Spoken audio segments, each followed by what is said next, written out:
Hello everyone, this is Aprajita from evidyarthi.in and let's continue the topics from your chapter number 10, Law and Social Justice from your book Civics. तो हमारा topic है Bhopal gas tragedy.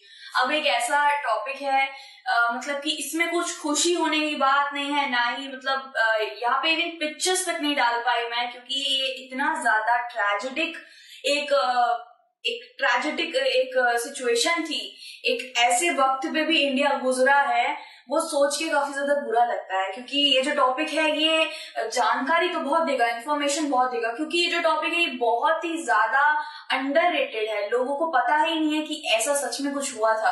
तो चलिए जानते हैं कि Bhopal gas tragedy है क्या। तो सबसे पहले आता है कि 24 साल हो गए हैं इसको, अभी तो नहीं, ये बुक में आपको दिखेगा 24 इयर्स हो गए हैं इसको हुए, लेकिन अभी देखा जाए तो ये आई थिंक 1984 को हुआ था ये, एंड 36-37 इयर्स इसको आराम से हो चुके हैं अगर अभी का देखे तो। मिथाइल ईसोसाइनामाइड एक तरीके का पॉइजन होता है, और ये यहाँ पे जो आप इंडस्ट्री देख रहे हैं उसके अंदर ये इसका यूज होता था, इसका प्रचलन होता था। ठीक है, फिर पॉइजनस गैस है leaked was done in union carbide. अब ये जो इंडस्ट्री थी ना उसका नाम था यूसी, आपको बुक में दिखेगा यूसी बोले जा रहे हैं, क्योंकि इसका फुल फॉर्म है यूनियन कार्बाइड, या फिर आप यूनियन कार्बाइड भी बोल सकते हैं। ठीक है, फिर यहाँ पे अजीजा सुल्तान करके एक महिला की बात बोली गई है, आपके ही चैप्टर में है, कि 12:30 के करीब बजे थे और उसका जो बच्चा था वो कफ करने लग गया था, काफी ज्यादा खांसी होने लग गई थी उसको भी खांसी हो रही थी।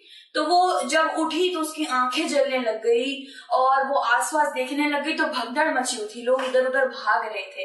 तो वो जब उठी तो वो आंखें उसकी जलने लग गई, वो सांस तक नहीं ले पा रही थी, और तब पता चला कि इधर पॉइजनस गैस का लीकेज हो गया है। और आप समझ सकते हैं कि जब लीकेज पॉइजनस गैस का होता है तो लोगों का बचना शायद नामुमकिन जैसा हो जाता है। सो यहाँ पे हम आगे बढ़ते हैं। 8,000 पीपल डाइड, 8,000 कोई नॉर्मल सा नंबर नहीं है। 8,000 लोग मारे गए थे, 50,000 लोग बीमार पड़ गए थे। Survived people and children got disorder and abnormalities. कहते हैं ना, मैं हमेशा आपने देखा वो स्लाइड पे पिक्चर लगाती हूँ, लेकिन एबनॉर्मेलिटीज अब जब भोपाल गैस ट्रेजेडी को आप जब गूगल में सर्च करेंगे ना तो आप सीरियसली देख ही नहीं पाएंगे वो इमेजेस, क्योंकि वो इतनी ज्यादा डिस्टर्बिंग है, इतनी ज्यादा ट्रैजिक इमेजेस है। क्योंकि बच्चों को एबनॉर्मेलिटी हो गई थी, ये जो भोपाल गैस ट्रेजेडी हुई थी इसकी वजह से बच्चों को एबनॉर्मेलिटी हुई थी, रेस्पिरेटरी डिसऑर्डर्स भी हो गए थे, और सोच सकते हैं 50,000 लोग बीमार पड़ गए थे, 8,000 मर गए थे। तो ये बहुत बड़ा नंबर होता है। साथ में तो अभी ये तो एक पर्टिकुलर नंबर बताया, इससे भी ज्यादा हो सकते हैं। फिर क्या बताया, फिर बताया है कि it was done due to ignoring safety measures. साफ सी बात है कि ये टाला जा सकता था, ये डेलिबरेटली इग्नोर कर दिया गया है, यानी कि यहाँ पे कोई सेफ्टी मेजर्स थे ही नहीं। एक्चुअली यूसी जो थी ना, यूनियन कार्बाइड, ये एक अमेरिकन कंपनी थी, ये यूएसए से आए थे ये लोग। इसका जो चेयरमैन था वो एंडरसन उसका नाम था। और लास्ट में क्या हुआ, लास्ट में बहुत से लोगों ने एक सिविल केस फाइल करा, जिसके अंदर उन्होंने क्या बोला कि हमें कंपनसेशन चाहिए और एंडरसन को प्रोसिक्यूट कर दीजिए, मतलब कि उसे मरने की यानी कि फांसी सुना दीजिए, उसको मारना ही है।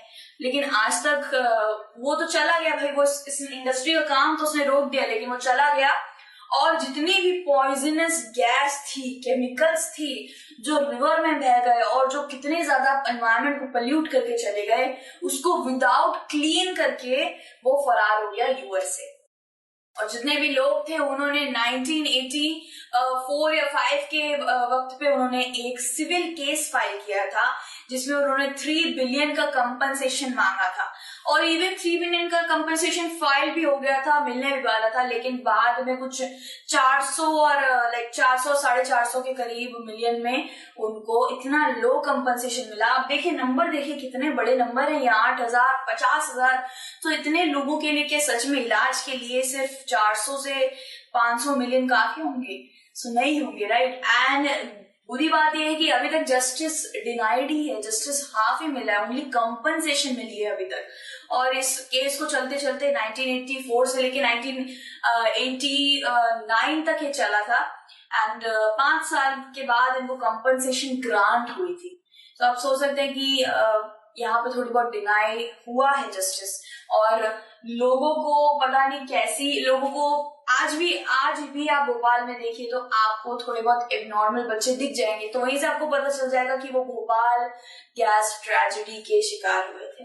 सो ये काफी ज्यादा एक दर्दनाक एक सिचुएशन थी, जिस वक्त पे लोगों को पता भी नहीं था कि क्या हो रहा है, वो जैसे वो उठे वो सांस लेने की भी उनकी क्षमता नहीं हो रही थी। So this was a really tragic situation at that time, Bhopal gas tragedy. ये इंडिया में बहुत कम लोग जानते होंगे and it was really informative for you guys.